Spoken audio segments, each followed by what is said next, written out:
The photograph appeared on stage, and Simon Cowell's voice disappeared. Cameras were rolling live. Millions watching from home.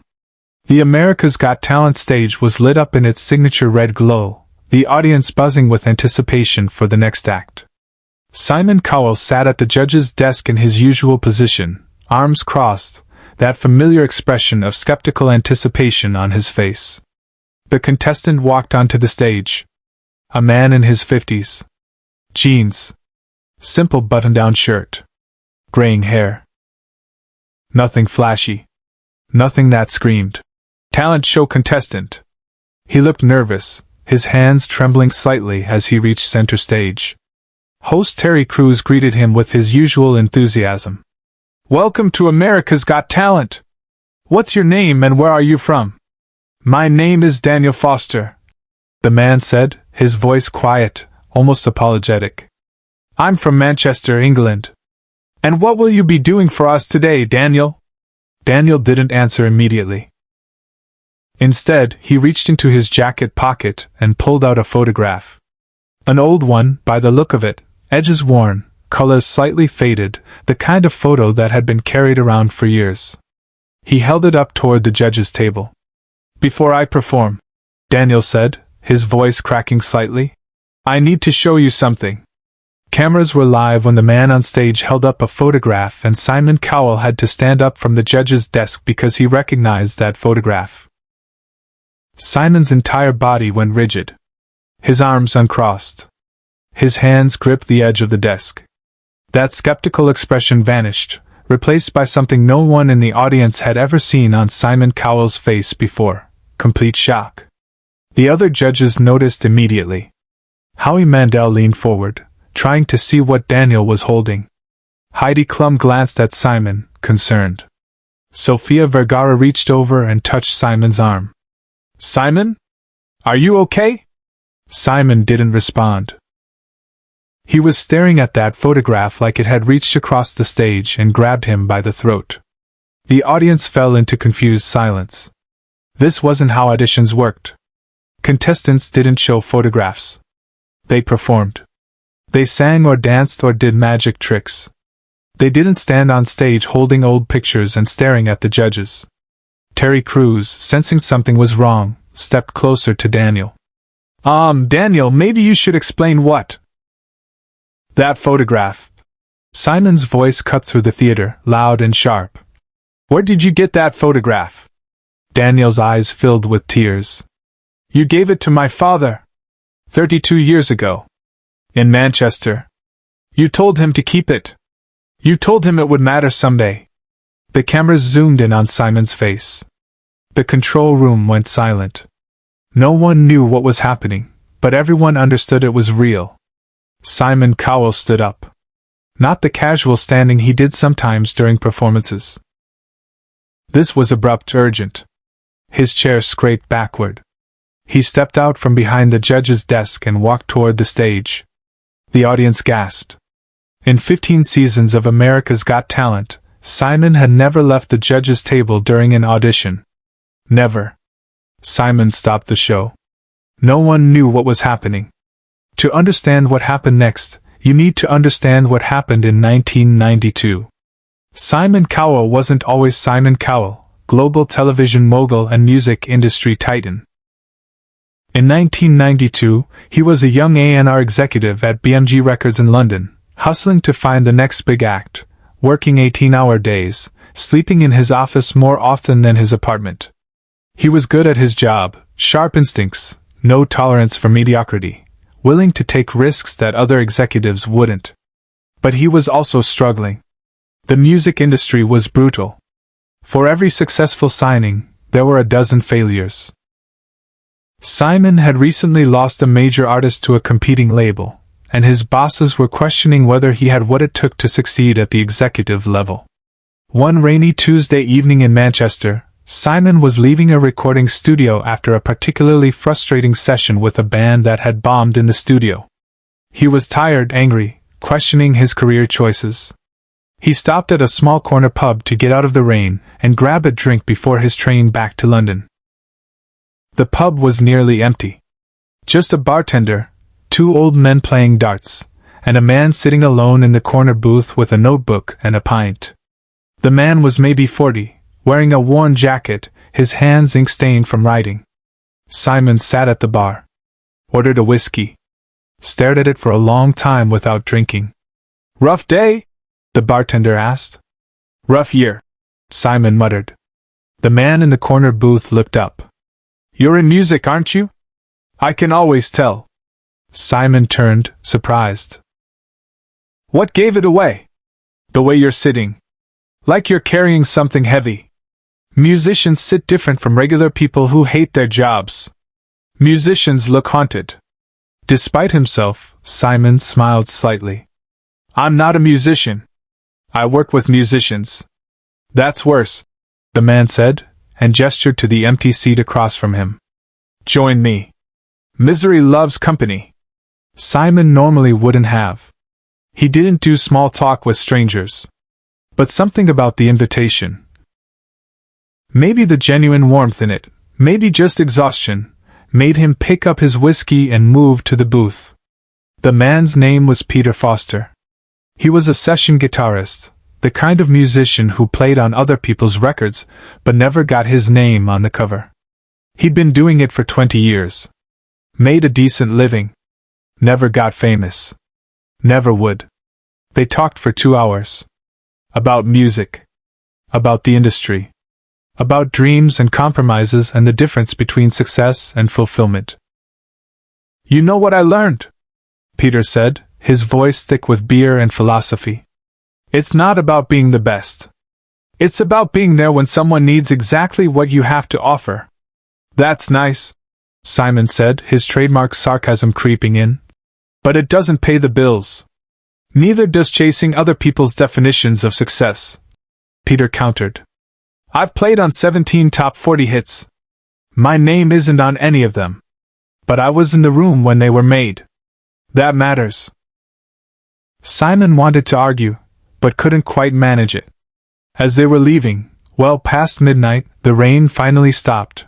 Peter reached into his jacket and pulled out an old photograph. It showed him on stage, much younger, guitar in hand, eyes closed while he played. "My son took this," Peter said. 20 years ago. First gig I ever let him attend. He was 12. Thought I was the coolest person in the world." He handed the photo to Simon. "Keep it." "Why?" "Because one day, when you're successful, and you will be, I can tell, you'll need a reminder. You'll need to remember that guy in a Manchester pub who told you that being in the room matters. That showing up for people matters. That success isn't just about the credits." Simon tried to hand it back. "I can't take your photograph." "It's not for you," Peter said with a tired smile. "It's for the person you'll become. The version of you who forgets why he started. When that happens, look at this picture and remember, somebody believed in you when you were just a tired kid in a pub." Simon took the photograph. He carried it in his wallet for the next 2 years. Then, as his career exploded, as he signed massive acts, as he became the Simon Cowell everyone knows, the photograph got tucked away in a drawer, then a box, then forgotten. Until tonight, when it appeared on stage, held in trembling hands by a man named Daniel Foster. Subscribe and leave a comment, because the most powerful part of this performance is still ahead. Simon stood at the edge of the stage now, looking up at Daniel. The photograph was still raised, that image of Peter Foster playing guitar 3 decades ago somehow looking exactly the same despite the years. "How?" Simon's voice was rough, barely controlled. "How do you have this?" Daniel lowered the photograph slightly, clutching it to his chest. "I'm Peter Foster's son. I'm Daniel Foster. I was 12 years old when I took this picture. And I'm the one who gave it to my father the night he gave it to you." The audience was completely silent. Every person in the theater leaning forward. The judges hadn't moved. The cameras stayed locked on Simon and Daniel.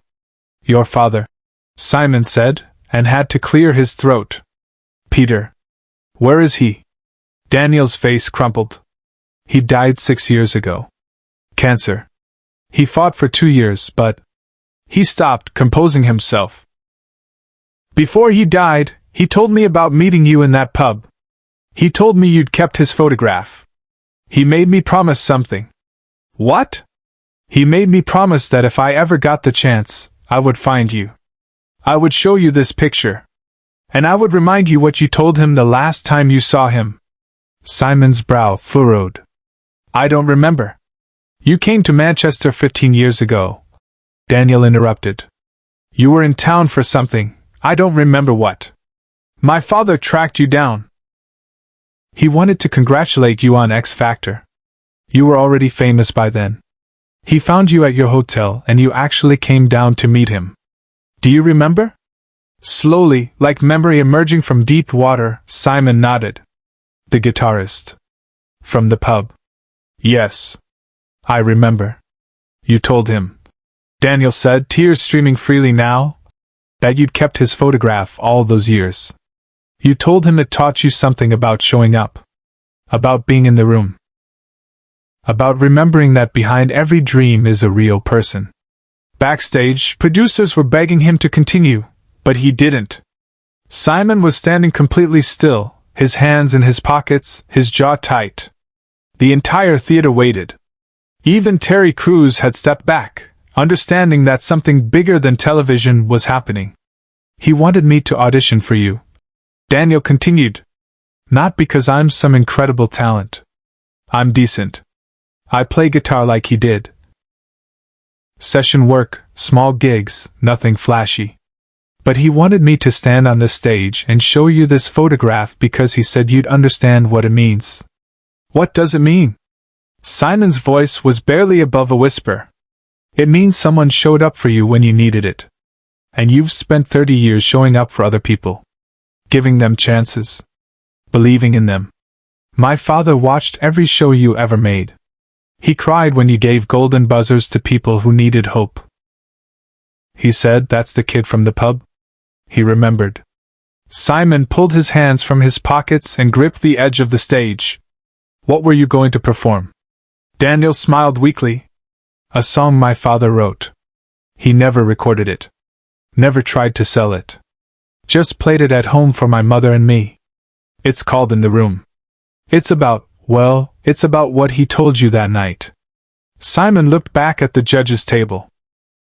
At Howie, Heidi, and Sophia, all watching with concern and curiosity. Then he looked at the audience, hundreds of people witnessing this moment. He made a decision. Daniel, Simon said, his voice stronger now. Before you perform, I need to tell you something. And I need everyone here to hear it. He turned to face the audience directly, breaking every rule of how judges behave during auditions. 32 years ago, I met a man in a pub who gave me a photograph and told me that showing up matters. I was nobody then. Angry, frustrated, ready to quit. And this stranger, your father, saw something in me that I didn't see in myself. He gave me that picture and told me to remember.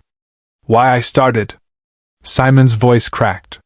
The legendary judge, known for crushing dreams and delivering harsh truths, was fighting tears on live television. I built my career on being tough. On saying no.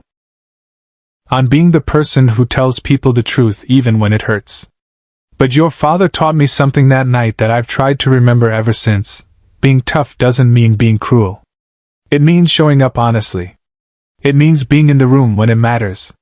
He looked back at Daniel. I lost track of that photograph 20 years ago. I thought I'd lost that reminder. But here you are, standing on my stage holding it. Showing up. Just like he did. But what happened next? No one in the theater, or watching at home, could ever forget. Simon climbed onto the stage. The audience erupted, not in applause yet, but in shock. Judges didn't climb onto the stage. It wasn't done. The producers in the control room were frantically talking into headsets. Terry Crews looked like he'd forgotten how to speak. Simon walked across the stage to Daniel, who stood frozen, still clutching the photograph.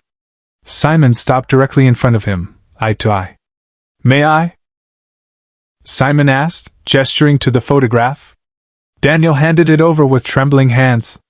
Simon looked at it for a long moment. The image of young Peter Foster on stage, guitar in hand, lost in the music. The photograph his fingers had touched countless times in those early struggling years. The reminder he'd forgotten he needed. Then Simon did something that would be replayed millions of times, analyzed and discussed and shared across the world. He carefully, deliberately folded the photograph and tucked it into his shirt pocket. Over his heart. "This belongs with me," he said quietly. "Your father was right to send you here. And I'm going to listen to his song now. But Daniel, I need you to understand something. You've already done what you came here to do. You've already shown up." Simon walked to the golden buzzer. He didn't wait for the performance. He didn't need to. His hand slammed down on the button. Golden confetti exploded across the stage. The audience leaped to their feet, screaming, crying. The other judges stood, applauding. Daniel fell to his knees, sobbing, as Terry Crews rushed to embrace him. Simon stood at the edge of the stage, hand over the pocket where the photograph now rested, tears streaming down his face. He didn't wipe them away. He didn't hide them. After the show, Simon had the photograph professionally preserved and framed. It sits in his office. Above it, a small plaque reads, "Peter Foster in the Room 1992. Share and subscribe, so this story will never be forgotten." Daniel performed his father's song. It was beautiful. But everyone agreed, the real performance had already happened. The moment a son showed up to honor his father. And the moment Simon Cowell remembered why he started.